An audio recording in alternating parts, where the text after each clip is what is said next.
Bom dia, meus amores, tudo bem com vocês? Olha só, a nossa aula de hoje é de ciências, tá? E as atividades que nós vamos fazer hoje, elas vão da página 62 até a página 70. A gente vai começar com uma leitura de um texto falando sobre a postura, né? Como nós devemos, por exemplo, sentar para fazer um trabalho. Por exemplo, a tia Silvia, para gravar essa aula, ela tem que ter uma postura, né? Ela não pode ficar toda torta para dar uma aula para vocês, tá? Ao caminhar, por exemplo, quando a gente leva a mochila para a escola, né? Se a gente deve levar só de um lado do braço, deve colocar nos dois. Então a gente vai ler esse texto para poder trabalhar essa questão da postura, tá? E também vai um vídeo que vai falar também sobre essa questão da postura, tá? Como nós devemos nos comportar, nos sentar, levantar, deitar. Bem legal também, tá bom? Então tá assim, olha. Olha esta postura. Entre os cuidados para manter a saúde, também estão alguns relacionados com a postura. A postura é a posição do corpo que adotamos ao caminhar, ao sentar e ao carregar objetos, como eu acabei de falar para vocês, né? Quando a gente senta para fazer um trabalho, quando a gente senta para estudar, a mochila que a gente leva para a escola, para o trabalho, tá? E aí está dizendo assim, na primeira observação, na primeira parte do texto diz assim, olha, a mochila não deve ser muito pesada e é preciso carregá-la com o peso distribuído nos dois ombros, posicionando-a no meio das costas. Então ela tem que pegar, distribuir o peso nos dois braços, né, nos dois ombros, tá? Tem que ficar bem distribuído esse peso, senão já vai ficar tortinho, né? Depois vem assim, olha, dobre as pernas ao levantar do chão um objeto pesado, agachando-se e depois se levante. Assim você não forçará a coluna, né? E não baixar de maneira brusca. Agacha primeiro, pega o objeto e depois levanta bem devagar. Evite deixar as costas tortas ao sentar-se. A tela do computador deve ficar na altura ou um pouco abaixo dos olhos. Ó, como a tia Silvia está nesse momento, né? Gravando essa aula aqui. Para cada 2 horas de atividade no computador, faça um intervalo de 15 minutos, né? Que a gente também tem que estar sempre em movimento. E a quarta posição, que é uma das mais erradas que eu vejo, né, gente? Que está escrito assim, olha. Ao sentar-se no sofá, mantenha as costas no encosto e apoie os pés no chão. Não como essa menina está aí, né? Está totalmente errado. Com certeza, quando ela acabar de ver o que ela está vendo aí ou fazendo, ela vai sentir dor em todas as partes do corpo. E aí nós vimos na página 63 uma atividade, que está dizendo assim na primeira questão, ó. Pinte as imagens a seguir e depois marque com um X a situação que mostra a menina sentada de modo correto. Então nós temos 3 opções aí. Vocês vão ver em qual ela está sentada de maneira correta e vão marcar com um X, tá? Quem quiser depois pintar esse desenho também pode, tá bom? E aí nós vamos para a segunda questão, que tem um texto, tá? E que vocês vão resolver as questões no caderno. Mas se der para resolver do lado da questão no livro, pode resolver também, tá bom? Ele fala de para-atletas são exemplos de superação. E aí eu quero falar para vocês o seguinte, gente, tá? Para-atletas são esses atletas aí que têm algum tipo de deficiência, tá? Ou uma deficiência física, ou visual, ou auditiva, ou intelectual. No caso desse personagem, dessa pessoa que está aí na foto, ela tem uma deficiência o quê? Uma deficiência física, tá? Então tá assim, olha. Para-atletas são exemplos de superação. Os Jogos Paraolímpicos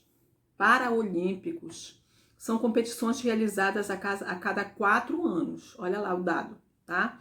Com atletas de diversos países, sempre no mesmo ano, e local onde acontecem os Jogos Olímpicos, logo após o término deles, tá? Então, por exemplo, aconteceu os Jogos Olímpicos no Brasil.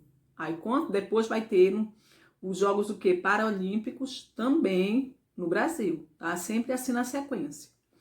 Todos os para-atletas apresentam algum tipo de deficiência, como eu acabei de falar para vocês, né? Ou ela é física, ou ela é visual, ou ela é auditiva, ou ela é intelectual. Eles competem em diversas modalidades, como atletismo, natação, tênis de mesa e judô. São alguns dos exemplos, tem outras modalidades esportivas, tá? E aí, com base nesse texto que eu acabei de ler para vocês, a gente vai responder essas 3 questões aí, ó. O que são para-atletas? Que eu já falei para vocês ainda agorinha, também no texto está dizendo bem, tá? E eu quero saber se vocês concordam com o título desse texto aí, que os para-atletas são exemplos de superação. Será que eles são exemplos de superação? E na terceira questão, na letra C, está dizendo assim, olha, copie do texto o trecho que indica o intervalo de tempo entre uma Paralimpíada e outra. Também tá fácil, eu acabei de ler para vocês. Se der para vocês responderem isso aí no livro mesmo, podem responder do lado da questão, tá bom? Aí nós vamos lá para a página 64, gente, que a gente vai rever um pouquinho mais sobre a questão dos animais de estimação, né? A gente tem que ter animais de estimação, mas a gente não pode, por exemplo, pegar um animalzinho de estimação e não cuidar corretamente dele, né? A gente tem que ter todos os cuidados, tá? E aí tá assim, olha, animais de estimação. Os animais de estimação são animais domesticados que vivem muito próximo das pessoas. Lembra que eu dei o exemplo para vocês na nossa aula lá atrás de animais domesticados? Gato, cachorro, tem algumas pessoas que têm peixinhos. E eu falei que eu tenho o quê para vocês? Uma tartaruguinha. Lembram? Lá atrás, faz tempo já essa nossa aula de ciências, tá? E aí tá dizendo assim, olha. Cães e gatos são os mais populares, mas outros como roedores, peixes e aves também são adotados pelas pessoas, né? As pessoas têm, além do cachorro e do gato, tem pessoas que preferem outros animais de estimação.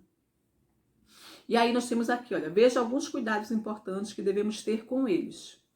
Nos espaços em branco, faça um desenho para os itens 2 e 4. E aí tá assim, ó. O primeiro cuidado, antes de adquirir um animal de estimação, veja se você tem condições e tempo para cuidar dele, né?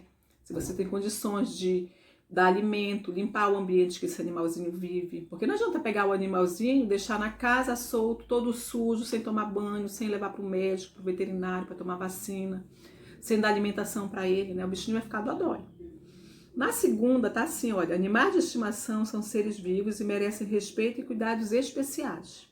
Visitas ao veterinário, por exemplo, são importantes para a vacinação, a prevenção e o tratamento de doenças, que eu acabei de falar para vocês, né? Aí vocês vão fazer um desenho sobre esse item aí. No terceiro diz assim, olha, os animais de estimação não devem ser maltratados ou abandonados, né? Aí a pessoa pega um animalzinho de estimação, depois ela não quer mais, deixa na rua, abandona. Tá correto isso? Não, não tá correto, né? Se você não tem condições de ficar com ele, não pegue. E no quarto diz assim, olha, aproveite a companhia de seu animal de estimação, brinque com ele e lhe dê atenção, né? Vocês vão fazer um desenho bem legal, vocês brincando com um animalzinho de estimação, tá? Os desenhos, gente, eles vão aqui, ó, nesse espaço e nesse aqui. Vocês vão ler os itens 2 e 4 e vão fazer o desenho, tá? E aí nós temos duas perguntas, olha. Por que você acha que esses animais são chamados de estimação? Lembra que eu já falou para vocês? Animais de estimação são aqueles animais que vivem o quê? Em casa com a gente, né? E a segunda é, você tem um animal de estimação ou conhece alguém que tenha e acha que esse animal é bem cuidado? O que vocês acham? Tá? Então vocês vão pensar nessas duas questões e vão conversar com o papai e com a mamãe, tá bom, gente? Daqui a pouquinho a tia Silvia vai dar uma continuidade nessa aula nossa de ciências, tá bom? Aguardem só um minutinho.